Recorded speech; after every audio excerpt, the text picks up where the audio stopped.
Hello my D students, তোমরা কেমন আছো? আশা করি তোমরা খুবই ভালো আছো। তো স্টুডেন্টস, আজকে আমরা এই ভিডিওর মাধ্যমে আলোচনা করব ক্লাস 9-এর চ্যাপ্টার 1 বাস্তব সংখ্যা কোশ্চেন থেকে 1.2 এর 1, 2, 3 এই তিনটি দাগের অঙ্ক আজকে আমরা এই ভিডিওর মধ্যে ডিসকাশন করব। ওকে, তো স্টুডেন্টস তোমরা এই ভিডিওটা লাস্ট অব্দি কন্টিনিউ করবে, তাহলে কিন্তু সমস্ত কিছু বুঝতে পারবে। তো স্টুডেন্টস, চলো এখন ভিডিওটি শুরু করা যাক।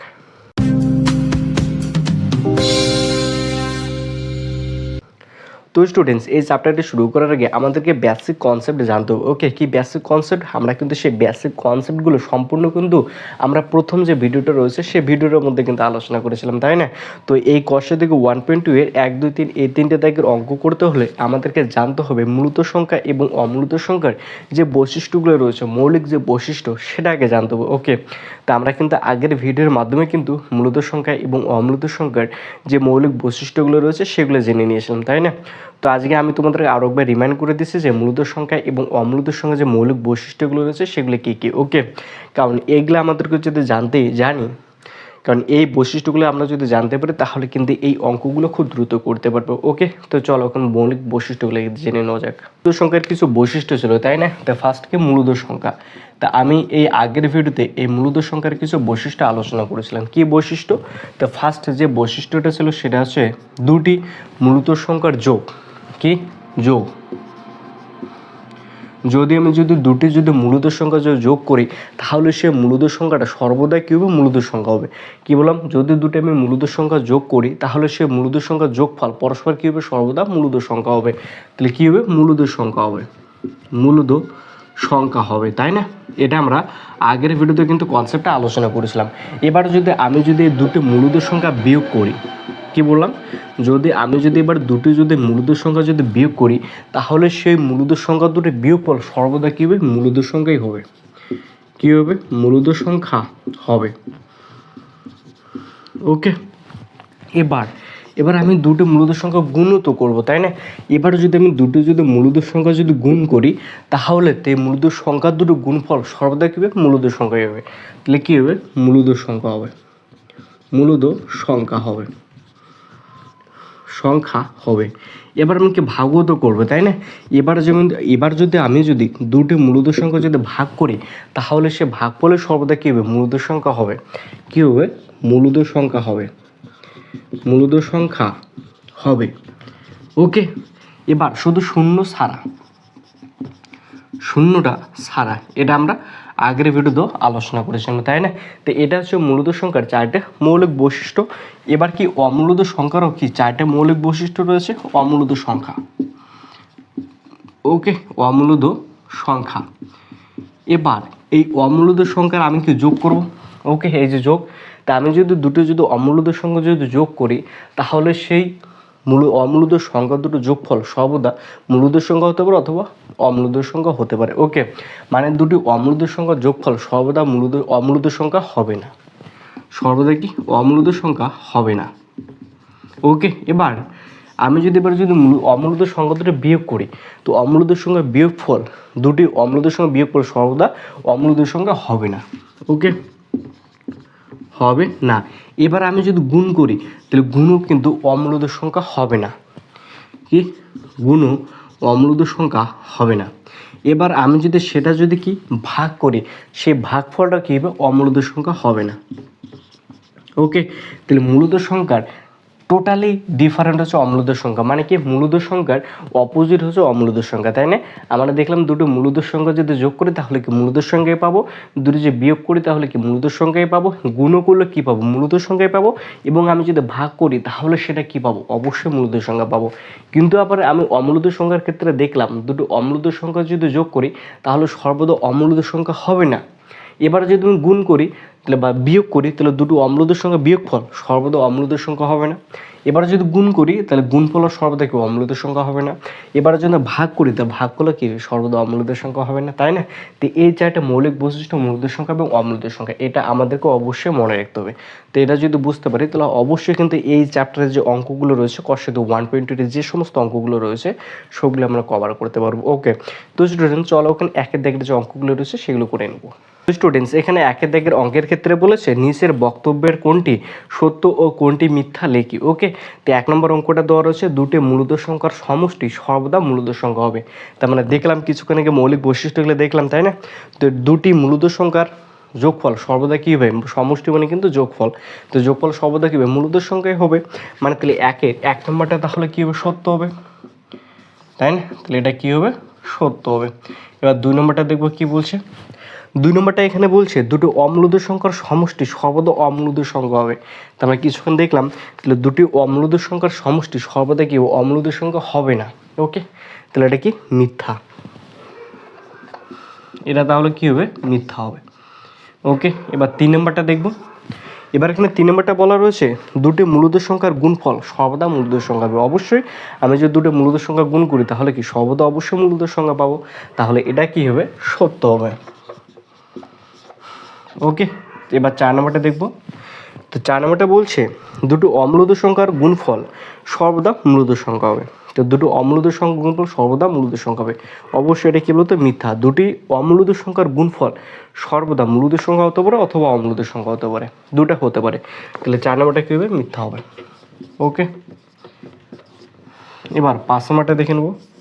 তো 5 নম্বরটার ক্ষেত্রে বলছে এখানে প্রতিটি মূলদ সংখ্যায় বাস্তব সংখ্যা, প্রতিটি মূলদ সংখ্যায় বাস্তব সংখ্যা। অবশ্যই প্রতিটি মূলদ সংখ্যা কী হবে? বাস্তব সংখ্যাই তো, তাই না? তাহলে 5 নম্বরটা কী হবে? সত্য হবে। এবার 6 নম্বরটা দেখব। তো 6 নম্বরটার ক্ষেত্রে বলছে প্রতিটি বাস্তব সংখ্যায় অমূলদ সংখ্যা। তো প্রতিটি বাস্তব সংখ্যায় অমূলদ সংখ্যা, এটা কীভাবে? মিথ্যা হবে। প্রতিটি বাস্তব সংখ্যায় অমূলদ সংখ্যা হতে পারে, না হতে পারে। প্রতিটি বাস্তব সংখ্যায় মূলদ সংখ্যা হতে পারে, অমূলদ সংখ্যা হতে পারে, পূর্ণ সংখ্যা হতে পারে, স্বাভাবিক সংখ্যা হতে পারে, তাই না? তাহলে এটা কী হবে? মিথ্যা হবে। এটা তাহলে কী হবে? মিথ্যা হবে। এটা তাহলে মিথ্যা হবে। ওকে, তো স্টুডেন্ট আশা করছি তোমরা অবশ্যই 1 দাগের অঙ্কগুলো সবগুলো বুঝতে পেরেছো। ওকে, এখন আমরা 2 দাগের অঙ্কটার ক্ষেত্রে দেখব। 2 নম্বর দাগের অঙ্কটার ক্ষেত্রে বলছে অম্লুদ সংখ্যা বলতে কি বুঝি? 4টি অম্লুদ সংখ্যা লিখি। ওকে, তাহলে অম্লুদ সংখ্যা কাকে বলে? যে সকল সংখ্যাকে পি বাই কিউ আকারে প্রকাশ করা যায় না এবং যেখানে পি ও কিউ পূর্ণ সংখ্যা, তাই না, এবং কিউ নট ইকুয়াল টু যদি 0 হয় তাকে কি বলো? অম্লুদ সংখ্যা। আমরা আগের ভিডিওতে আলোচনা করেছিলাম, তাই না? তাহলে 2 নম্বরটা, তো অম্লুদ সংখ্যা কাকে বলে? তো যে সকল সংখ্যাকে পি বাই, যে সকল, তাহলে যে সকল সংখ্যাকে পি বাই কিউ আকারে প্রকাশ করা যায় না, প্রকাশ করা যায় না। ওকে, যে সকল সংখ্যাকে পি বাই কিউ আকারে প্রকাশ করা যায় না এবং যেখানে পি ও কিউ পূর্ণ সংখ্যা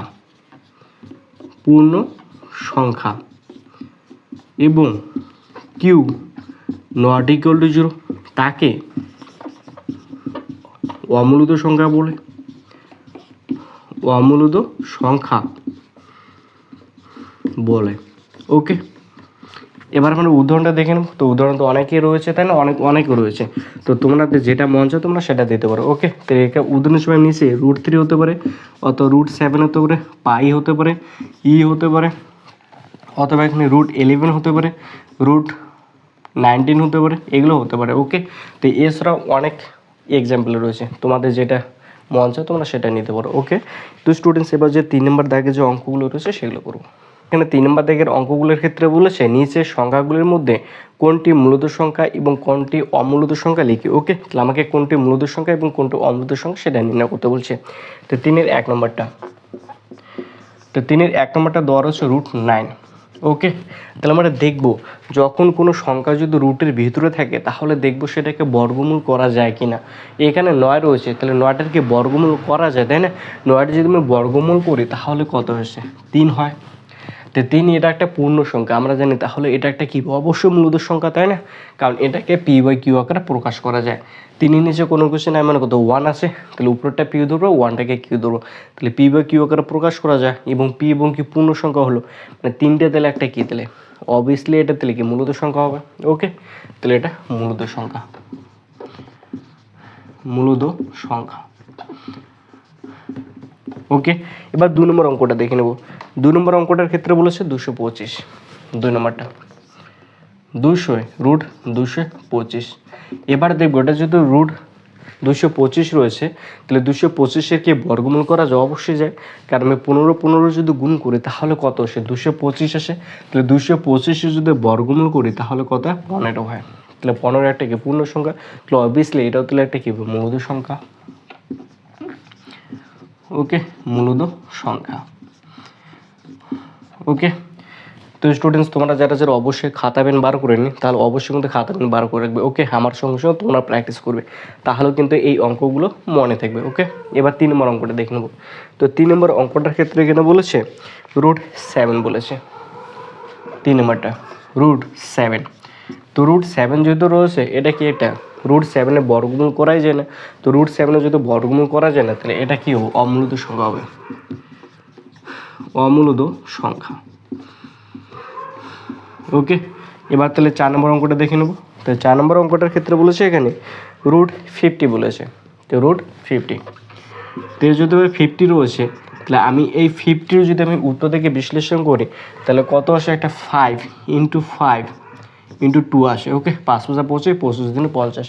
তো রুটের ভিতরে যদি দুটো সংখ্যা থাকে তাহলে একটা সংখ্যা বাইরে বেরিয়ে আসে, তো এখানে কী হবে? তাহলে এখানে 5√2 হবে, তাহলে 5√2। ওকে, তাহলে দুইটা যেহেতু বর্গমূল করা যায়, দুইয়ের যদি বর্গমূল করা যায় না, তাহলে এটা কী হবে? তাহলে একটা অমূলদ সংখ্যা হবে, অমূলদ সংখ্যা। ওকে, দেখো কত ইজি না? একদম ইজি কিন্তু অঙ্কগুলো। ওকে, একদম জলভাতের মতো যদি বুঝতে পারো। এরপর দেখে নেব 5 নম্বর অঙ্কটা। তো 5 নম্বর অঙ্কটা বলছে √100। ওকে, তাহলে 5 নম্বর √100 দেওয়া রয়েছে। তাহলে 100, এই 100-এরকে বর্গমূল করা যায়? অবশ্যই বর্গমূল করা যায়। এবং 10-এর যদি স্কোয়ার করি তাহলে কত? 100 আসে। তাহলে 100-এর বর্গমূল কত? 10 হয়। তাহলে 10টা একটা পূর্ণ সংখ্যা, অবশ্যই তাহলে এটা একটা কী হবে? মূলদ সংখ্যাই হবে, মূলদ সংখ্যা। ওকে, কত ইজি? একদম ইজি কিন্তু। এবার 6 নম্বর অঙ্কটা দেখে নেবো। ওকে, তাহলে 6 নম্বর অঙ্কটার ক্ষেত্রে বলছে -√81, -6 নম্বর, তাহলে -√81। তো 81টাকে বর্গমূল করা যায়? অবশ্যই বর্গমূল করা যায়, কারণ 9 নাম কত? 81। তাহলে 81 যদি আমি যে বর্গমূল করি তাহলে কত হয়? 9 হয়। তাহলে এটাকে একটা কি p/q আকারে প্রকাশ করা যায়। তাহলে এটা একটা কী হবে? মূলদ সংখ্যা হবে, মূলদ সংখ্যা। ওকে, এবার তাহলে 6 নম্বরটা দেখুন, 7 নম্বরটা দেখে নেবো এবার। তো 7 নম্বর অঙ্কটার ক্ষেত্রে এখানে বলেছে √42 বলেছে। তো √42। ওকে, তবে যেহেতু √42 রয়েছে, এটাকে উত্তর থেকে বিশ্লেষণ করব। আমি যদি উত্তর থেকে বিশ্লেষণ করি 2 × 3 × 7 আসবে। ওকে, 3 × 6 = 42। তাহলে এটা কী বলতো? কোনো সংখ্যা রুটের বাইরে বেরিয়ে আসে না। তো এটা ঠিক, অবশ্যই এটা ঠিক অমূলদ সংখ্যা হবে। তো অমূলদ সংখ্যা, অমূলদ সংখ্যা। ওকে, তো যেগুলো রুটের বাইরে বেরিয়ে আসবে সেগুলো মূলদ সংখ্যা। আর যদি এটা যে রুটের ভিতরে থাকে তাহলে এটা কি অমূলদ সংখ্যা। তাহলে এটা সম্পূর্ণটা রুটের ভিতরে থাকলো, তাহলে এটা কী হবে? অমূলদ সংখ্যা হবে, তাই না? এবার 8 নম্বর অঙ্কটা দেখব। তো 8 নম্বর অঙ্কটার ক্ষেত্রে এখানে দেওয়া রয়েছে √29, √29। তো 29 একটা কি? এটা যেহেতু এটা কি মৌলিক সংখ্যা, এটা একটা কি মৌলিক সংখ্যা। এটা কি রুটের বাইরে আসবে না। তো রুটের বাইরে যদি না আসে, রুটের যদি ভিতরে থাকে, তাহলে এটা অবভিয়াসলি এটা কি অমূলদ সংখ্যা হবে, অমূলদ সংখ্যা। ওকে, এবার তো 9 নম্বরটা দেখে নেবো। 9 নম্বরটা বলছে √9 নম্বরটা। ওকে, তো -√1000, তাহলে -√1000 রয়েছে। ওকে, তাহলে কত? 1000 রয়েছে, 1 3টা শূন্য। তা আমি যদি এখানে যদি আমি যদি 3টা 10 গুণ করি তাহলে কি 1000 হয় না? তো 3টা 10-এর মধ্যে 2টা 10-এর মধ্যে কি একটা 10 বাইরে বেরিয়ে আসবে, তাহলে -10 √10 হয়। ওকে, তো এই 10টা রুটের বাইরে বেরিয়ে আসবে না। তো যেহেতু এই 10টা রুটের বাইরে বেরিয়ে আসবে না, তাহলে এটা একটা কী হবে? অমূলদ সংখ্যা হবে, অমূলদ সংখ্যা। ওকে, তাহলে দেখো কত ইজি না? একদম ইজি। তো স্টুডেন্টস, এখানে কিন্তু 1 নম্বর, 2 নম্বর এবং 3 নম্বর দাগের যে অঙ্কগুলো আছে সবগুলো কিন্তু কভার করে পেলাম, তাই না? খুব সহজেই। তো স্টুডেন্ট, আশা করি তোমরা অবশ্যই বুঝতে পেরেছো।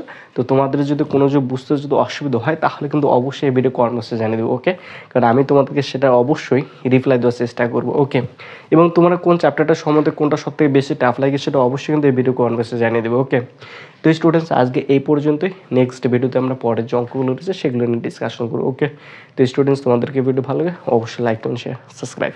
Good bye.